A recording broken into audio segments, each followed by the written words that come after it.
প্রধানমন্ত্রী তারেক রহমানের কক্সবাজার সফরের আরও খবর জানাতে যোগ দিচ্ছেন সহকর্মী জাকারিয়া আহমেদ। আমরা জাকারিয়ার সাথে এখন যুক্ত হব।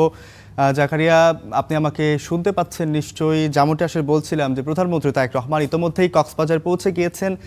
কি অবস্থা দেখছেন সেখানকার, আয়োজন কেমন দেখছেন? সেই সাথে আরও জানতে চাই প্রধানমন্ত্রীর আগমনকে কেন্দ্র করে নিরাপত্তা ব্যবস্থা কেমন দেখছেন?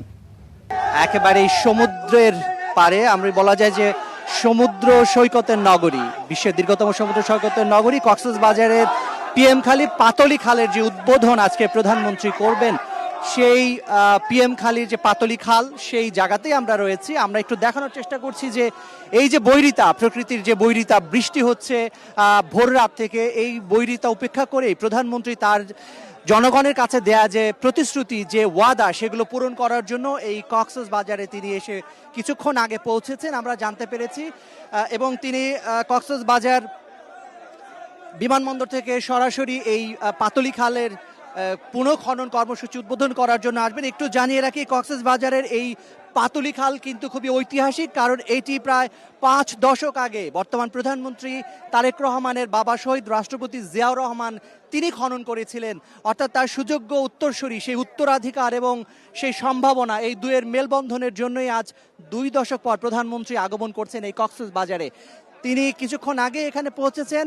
এখানকার যারা নেতাকর্মী রয়েছেন তাদের ভিতরে সেই উচ্ছ্বাস, উদ্দীপনা আমরা নিশ্চয়ই আপনার মাধ্যমে আমাদের যারা দর্শক রয়েছেন, যারা আমাদেরকে দেখছেন, তাদেরকে দেখানোর চেষ্টা করছি যে এই বৈরিতা কারো মুখে কোনো ধরনের বিরক্তি নেই, কোনো ধরনের অপ্রাপ্তি নেই। তারা বলছেন প্রধানমন্ত্রী 2 দশক পর আসছেন তারেক রহমান, এতেই তারা তাদের সমস্ত প্রাপ্তি পরিপূর্ণতা হয়েছে। একটু কথা বলতে চাই আমরা যারা এখানে উপস্থিত রয়েছেন।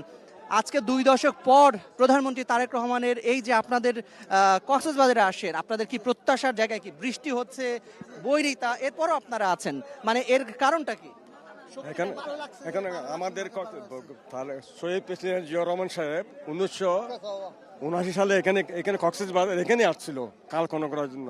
শুধু জনগণের সুবিধার্থে এখানে কৃষি জমি যেগুলি আছে, এগুলি আবাদি জমি যেগুলো ছিল, এই কাল খনন করার মাধ্যমে এটা আবাদি হয়ে গেছে, মানে চাষের জন্য এটা অত্যন্ত উপযোগী হয়ে গেছে। এই জন্য আমরা সবাই এখানে আনন্দিত কক্সবাজারবাসী। একটু জানতে চাই আপনার কাছে, প্রধানমন্ত্রীর আগমন, এই সফর কক্সবাজার হিসেবে আপনার কাছে কতখানি গর্বের? এখানে অনেক ভালো লাগছে। তারেক ভাইয়ের এখান থেকে অনেক কাজ করছে, গরিবের সাহায্য সহিত করে এখানে চাই আমরা, ভালো লাগে, অনেক ভালো। কতক্ষণ ধরে অপেক্ষা করছেন? আমরা আজকে 13 তারিখ প্রধানমন্ত্রীর আগমনে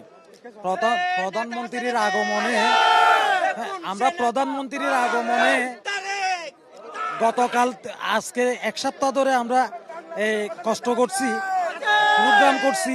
প্রধানমন্ত্রীর আগমনে আমরা স্বতঃস্ফূর্ত উপস্থিত থাকার জন্য আজকে আমরা সকাল 5টা থেকে আমরা এখানেই 5:30 থেকে এখানে উপস্থিত আছি, শুধু একমাত্র প্রধানমন্ত্রীকে দেখার জন্য।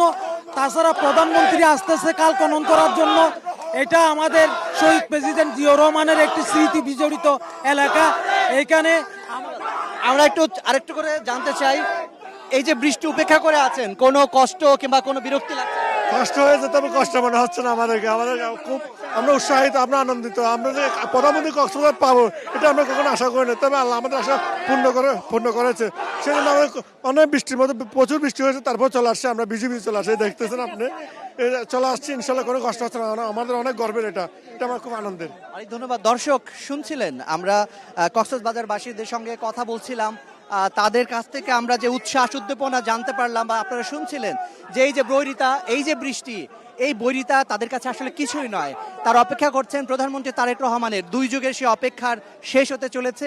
অপেক্ষার প্রহর শেষে তিনি এই জায়গাতে আসবেন, এই যে পাতলি খাল, সেই পাতলি খাল পুনঃখনন কর্মসূচি উদ্বোধন করবেন। আজ সারাদিন তিনি কক্সবাজারে থাকবেন। এখান থেকে তিনি চলে যাবেন ডুলা হাজরা।